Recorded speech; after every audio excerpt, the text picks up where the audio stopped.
अस्सलाम वालेकुम। प्रोग्राम दिन भर के साथ मैं हूं इमरान सनाउल्लाह। प्रोग्राम के आगाज़ में सबसे पहले बात करते हैं 190 मिलियन पाउंड केस की, जिसमें बानी पीटीआई इमरान खान को 14 जबकि उनकी अहलिया बुशरा बीबी को 7 साल कैद की सज़ा सुना दी गई है। बुशरा बीबी को कमरे अदालत से ही गिरफ्तार कर लिया गया। अडयाला जेल में कायम एहतसाब अदालत के जज नासिर जावेद राना ने बानी पीटीआई पर 10 लाख और बुशरा बीबी पर 5 लाख रुपए जुर्माना भी आयद कर दिया है। जुर्माने की अदम अदायगी पर 6 माह मजीद कैद की सज़ा भुगतना होगी। एहतसाब अदालत ने अलकादिर यूनिवर्सिटी को भी सरकारी तहवील में लेने का हुक्म दे दिया है। फैसला सुनाने के वक्त बानी पीटीआई अदालत में पेश नहीं हुए। कानूनी माहिर अशतर उस्ताफ के मुताबिक अदालत ने केस में तमाम कानूनी तकाजे पूरे किए। ट्रायल 1 साल के अरसे में मुकम्मल हुआ और केस का फैसला 3 बार मौखर किया गया था। अदालत ने मुल्जिमान को करप्ट प्रैक्टिस के इल्ज़ाम के तहत सज़ा सुनाई। बानी पीटीआई और उनकी अहलिया को 190 मिलियन पाउंड केस की सज़ा पर पीटीआई रहनुमाओं ने न सिर्फ तनकीद की बल्कि मुख्तलिफ रद्दियाँ दिया है। महमूद अचकज़ई समेत पीटीआई रहनुमाओं ने फैसले की मजम्मत करते हुए इसे स्याह दिन से ताबीर किया है। इस बारे में की रिपोर्ट देखिए।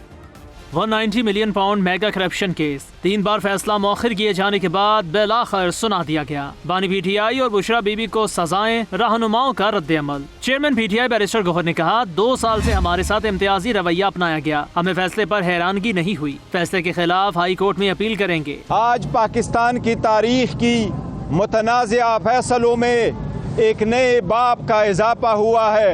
2 सालों से हमारे साथ अदालत रवैया इम्तियाजी और गैर मुनसिफाना रहा है। हमें दीवार पे लिखा नजर आ रहा था, लेकिन इंशाअल्लाह ताला न खान साहब मायूस है न हम मायूस है। With in few days high court में अपील फाइल करेंगे। ऑपोजिशन लीडर उमर अयूब ने पार्लियामेंट हाउस में मीडिया से गुफ्तगू करते हुए कहा, आज एक स्याह दिन है। बानी पीटीआई और बुशरा बीबी का इस केस से कोई ताल्लुक नहीं। बानी पीटीआई को टारगेट किया जा रहा है। उन्होंने नमल यूनिवर्सिटी बनाई, अस्पताल बनाए हैं। सवाल तो हसन नवाज से पूछना चाहिए कि वो रकम बाहर कैसे लेकर गए। हम इस फैसले को हाई कोर्ट में चैलेंज करेंगे। पीटीआई के शेख वकास अकरम ने मेगा करप्शन केस में बानी पीटीआई की सजा पर रद्द अमल देते हुए कहा, बानी के खिलाफ तमाम केसेस झूठ हैं। अलकादिर ट्रस्ट केस जिसमें आज खान साहब को सजा सुनाई गई है, वो भी दीगर मुकदमात की तरह कतई बेबुनियाद, मन घड़त और झूठा केस है। और ये केस जो है वो खान साहब को झुकाने के लिए, या शायद ये समझते हैं कि पाकिस्तान तहरीक इंसाफ जो है वो घुटने टेक देगी।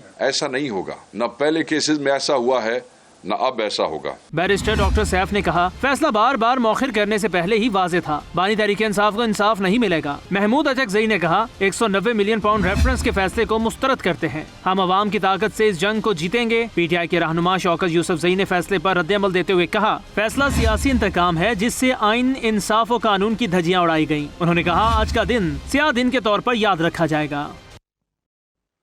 ये रिपोर्ट आपने मुलाहिजा की और आपको बताएं कि 190 मिलियन पाउंड केस में बानी पीटीआई और उनकी अहलिया को कसूरवार करार देते हुए सजाएं सुना दी गई।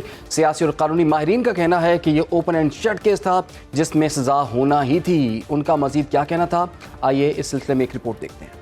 3 बार फैसला मौखर होने के बाद बिलाखिर 190 मिलियन पाउंड केस का फैसला सुना दिया गया, जिस पर सियासी रहनुमा और कानूनी माहिरीन अपने अपने अंदाज में रद्द अमल का इजहार कर रहे हैं। वजीर कानून आजम नजीर तारर का कहना था कि अदालत ने 1 साल तक केस सुना, हर चीज को सियासत के साथ नहीं जोड़ना चाहिए।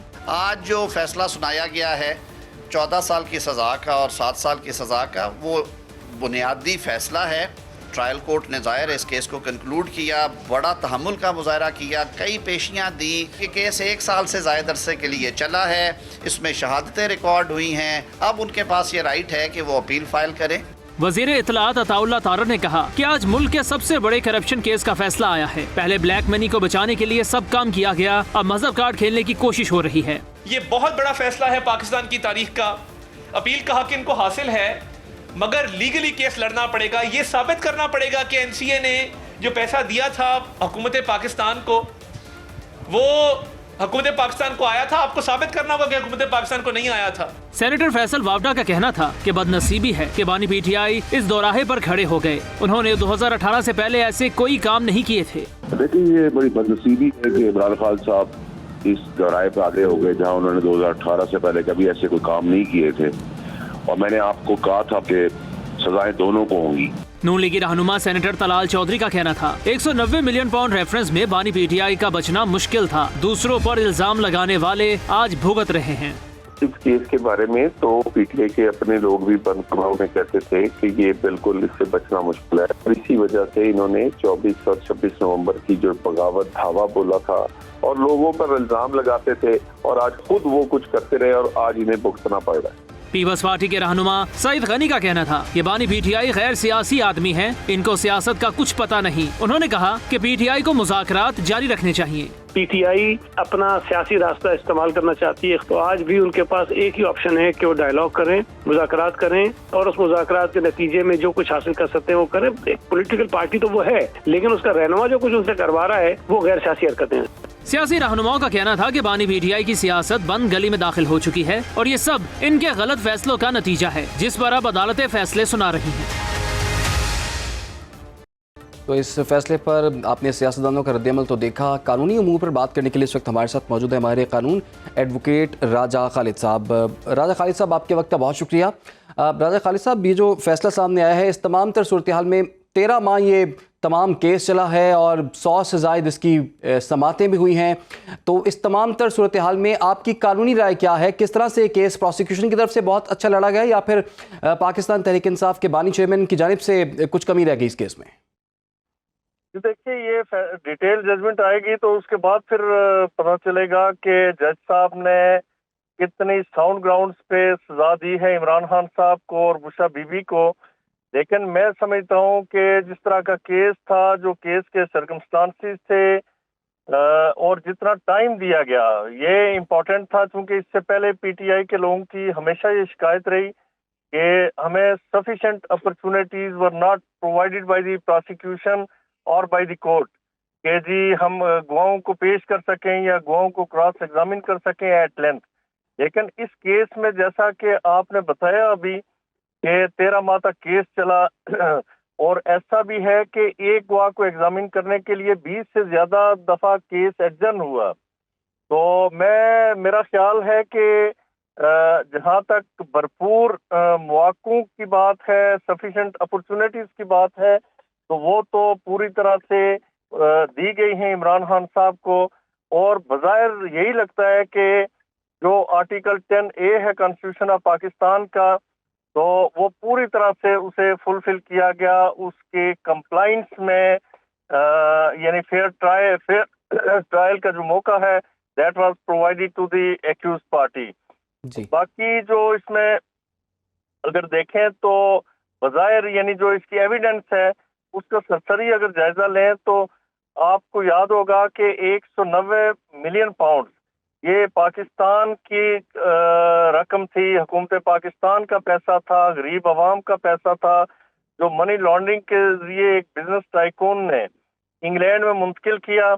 और कानून ये है कि मनी लॉन्ड्रिंग के जरिए जो रकम इंग्लैंड में जाएगी या वहाँ पे जो नेशनल क्राइम एजेंसी है वो अगर इन्वेस्टिगेट करके तो इस नतीजे पे पहुंचती है कि ये रकम मनी लॉन्ड्रिंग के जरिए आई है किसी मुल्क से, तो उनका कानून ये है कि वो फिर मनी लॉन्ड्रिंग की जो रकम है वो उसी मुल्क को वापस करते हैं। तो वो हुकूमत पाकिस्तान के अकाउंट में पैसा आना था, लेकिन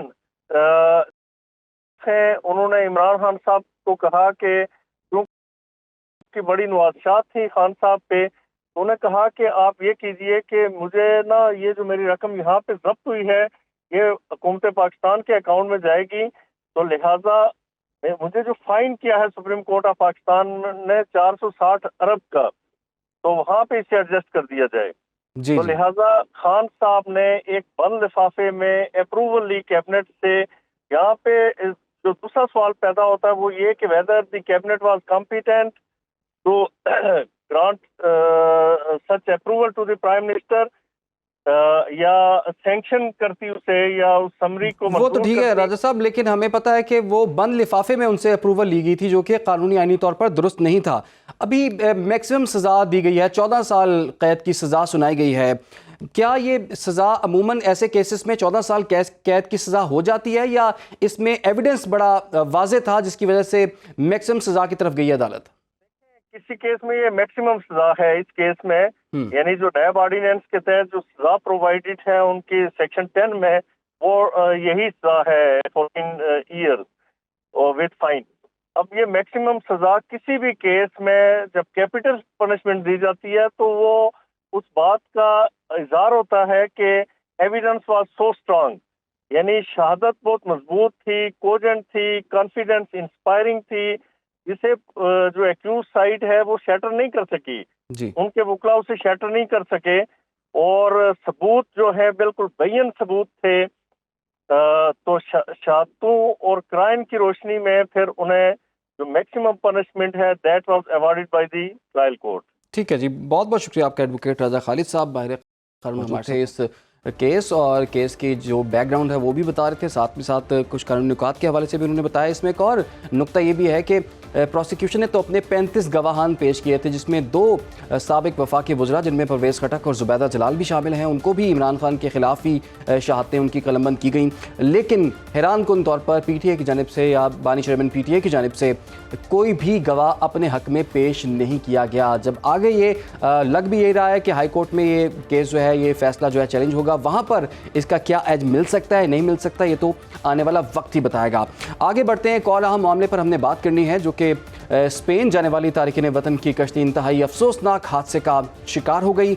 कश्ती में सवार 44 पाकिस्तानियों समेत 50 अफराद जाँ बहक हो गए हैं। तारिकीन वतन के हुकूक के लिए काम करने वाली तंजीम वॉकिंग बॉर्डर्स के मुताबिक मगरबी अफ्रीका से कश्ती के जरिए स्पेन पहुंचने की कोशिश के दौरान 50 तारिकीन वतन डूबकर जाँ बहक हो गए हैं, जबकि कश्ती में सवार 36 अफराद को बचा लिया गया है।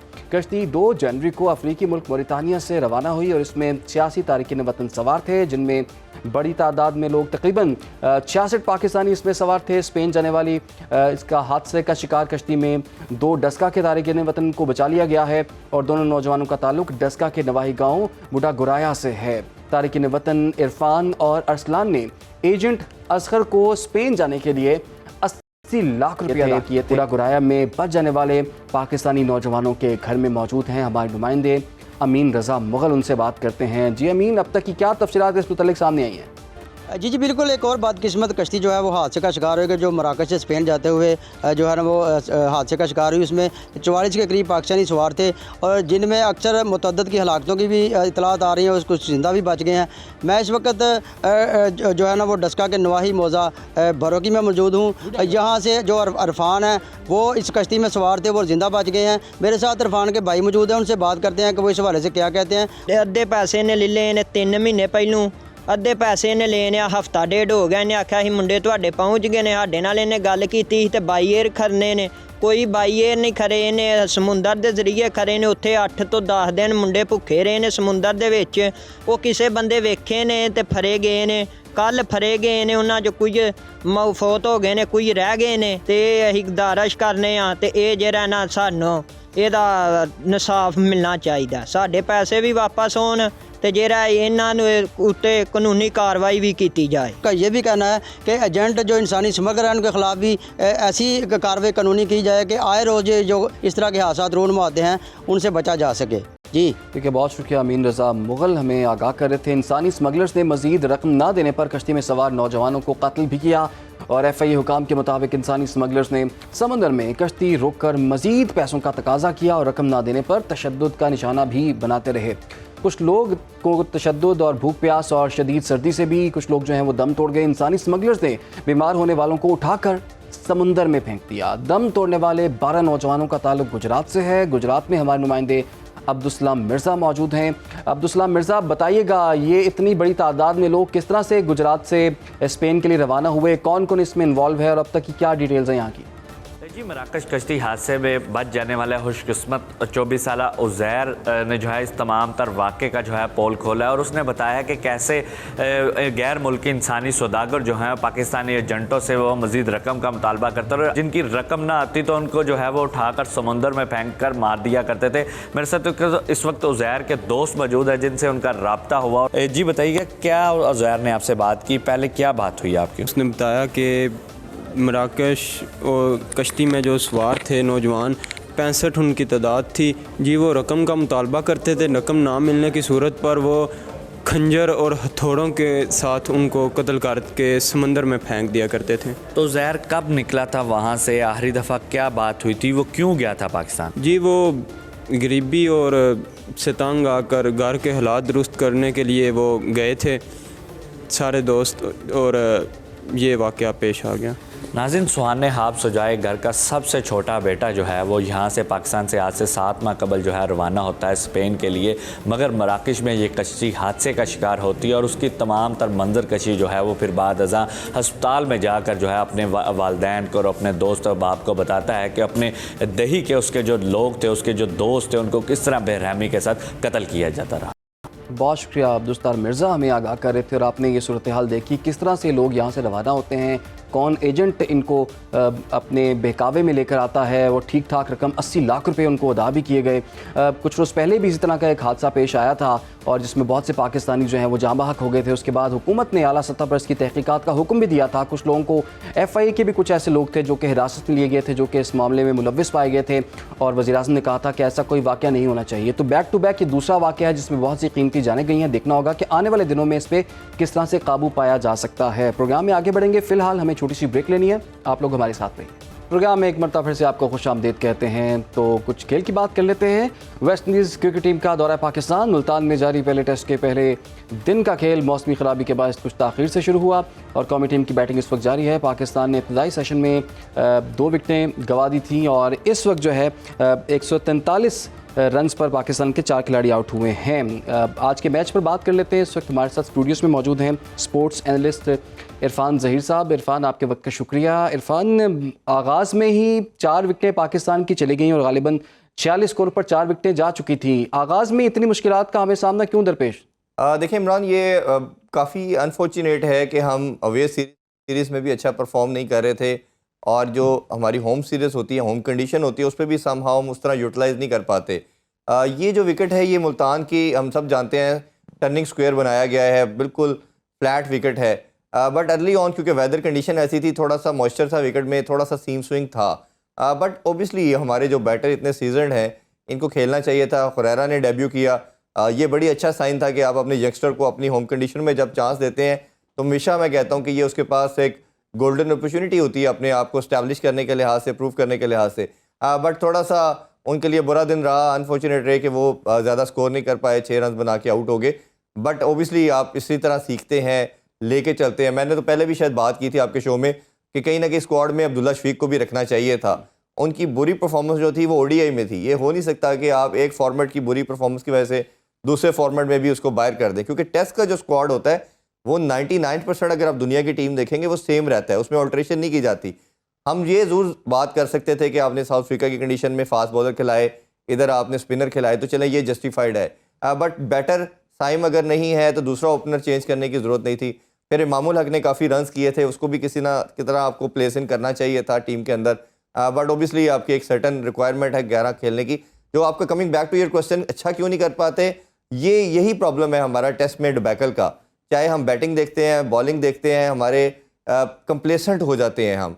और हम ये देख चुके हैं कि इस साल हमने एक साल के जो 13 मंथ का जो टेन्योर है उसमें 10 टेस्ट मैच खेले हैं जिसमें सिर्फ 2 जीते हैं, वो भी इसी मुल्तान में ही जीते इंग्लैंड के अगेंस्ट, बाकी सब हमने हारे। तो ये हमें रिफ्लेक्ट करती है कि हमारे टीम के अंदर काफ़ी ज़्यादा प्रॉब्लम है और बैटिंग का जो टॉप ऑर्डर का प्रॉब्लम है वो काफ़ी कंसिस्टेंटली हम देख रहे हैं चलता चला जा रहा है।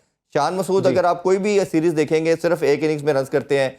बाबर 2.5 साल से रन नहीं कर रहे थे, उन्होंने तो शान मसूद की कप्तानी में पाकिस्तानी टीम ने हाल ही में जनूबी अफ्रीका से 3-0 से शिकस्त खाई है टेस्ट। उनसे 2-0 हुआ। बाकी सारे 10 मैचेस जो मैं बात कर रहा हूँ ये उन्हीं की कप्तानी में हमारे हैं। सिर्फ 2 मैचेस जो मैंने बताया वो जीते, वो इन्हीं की कप्तानी में था। कप्तानी के ऊपर भी काफ़ी क्वेश्चन मार्क कई दफ़ा आता है। मैच आपकी पोजीशन स्ट्रांग होती है, जहां आपने अपोजिशन को गिराना होता है, आप कंप्लेसेंट होकर अपॉर्चुनिटी क्रिएट करा देते हैं अपोजिशन के लिए। मैं हमेशा कहता हूं कि कैप्टन की गेम अवेयरनेस अपने 11 प्लेयर से भी अच्छी होनी चाहिए और अपोजिशन के भी 11 प्लेयर से आगे होने चाहिए। बट सम हाउ अनदर हमें लगता है कि कहीं ना कहीं चीज़ों की इम्प्रूवमेंट है। और अभी इस साल इमरान हमने सिर्फ 5 टेस्ट मैच खेलने हैं, जो कि बहुत ही कम है। एक हम साउथ अफ्रीका अगेंस्ट खेल चुके हैं, 2 ये हैं, फिर 10 मंथ का हमारे पास ले ऑफ का पीरियड है, फिर 10 मंथ के बाद साउथ अफ्रीका के अगेंस्ट हमने 2 टेस्ट मैचेस खेलने हैं। तो जब एक तो मैचेस भी इस साल काफ़ी कम है, बट एक चीज़ मैं हमेशा कहता हूँ और अभी मेरा जो हेल्म ऑफ अफेयर में लोग हैं, बोर्ड है, उनसे यह है कि अगले जो आपकी टेस्ट चैंपियनशिप का साइकिल होगा, चाहे वो कप्तान है या प्लेयर्स हैं, आपने उन्हीं 15 लड़कों का स्क्वाड रखे जिन्होंने पूरा 2.5-3 साल क्रिकेट खेलना है। आप कर क्या रहे हैं कि हर मेकशिफ्ट अरेंजमेंट कर रहे हैं, एक प्लेयर इंजर हुआ दूसरे को डालो, दूसरे को अच्छा फॉर्म अच्छी नहीं तीसरे को डालो, ऐसे करने से कभी टीम बिल्ड नहीं होती। और ये जो नई रजीम आई है, नया बोर्ड है, ये नई सिलेक्शन कमेटी है, मेरा ख्याल है कि इनको सबसे बड़ा टास्क ये देना चाहिए कि आप अपने 15 का स्क्वाड तगड़ा बनाएं। आपका 15 का तगड़ा स्क्वाड टेस्ट में अगर होगा तब भी आपको परफॉर्मेंस मिलेंगी, अदरवाइज जो भी आपका डिजास्टर या डिक्लाइन चल रहा है ये इसी तरह चलता रहेगा। बिल्कुल ठीक है आपने, बहुत शुक्रिया आपका इरफान ज़हीर हमारे साथ। और वो ये कह रहे थे कि उन्हीं खिलाड़ियों को खिलाना चाहिए जो कि अगले 2-2.5 साल जो है पाकिस्तान टीम की क़यादत कर सकेंगे, पाकिस्तान टीम के लिए खेल सकेंगे, और उन पे ही इन्वेस्ट करना चाहिए। ये नहीं कि एक मैच खेला और इसको टीम से आउट कर दिया, दूसरा मैच कोई जीत गया तो उसको टीम में शामिल कर लिया। तो बहरहाल वेस्ट इंडीज़ के साथ ये मैच है। वेस्ट इंडीज़ की टीम में खासा नए लोग हैं और कम तजुर्बाकार भी लोग हैं, लेकिन पाकिस्तानी टीम को इसमें भी मुश्किलात का सामना दरपेश है। फ़िलहाल यहाँ पर वक्त हुआ है एक ब्रेक का।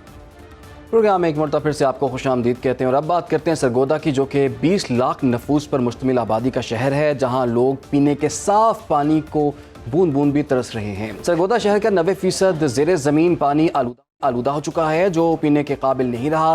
सरगोदा शहर में 1 सदी कबल बिछाई जाने वाली वाटर सप्लाई लाइनें भी मुकम्मल तौर पर इस वक्त बोसीदा हो चुकी हैं। सीवरेज के गंदे पानी ने लाइनों में मौजूद साफ पानी को आलूदा बना रखा है, जिस वजह से शहरी मुख्तलिफ बीमारियों में मुब्तला हो रहे हैं। नुमाइंदे अली रज़ा ने इस पर एक स्पेशल रिपोर्ट तैयार की है, आइए देखते हैं।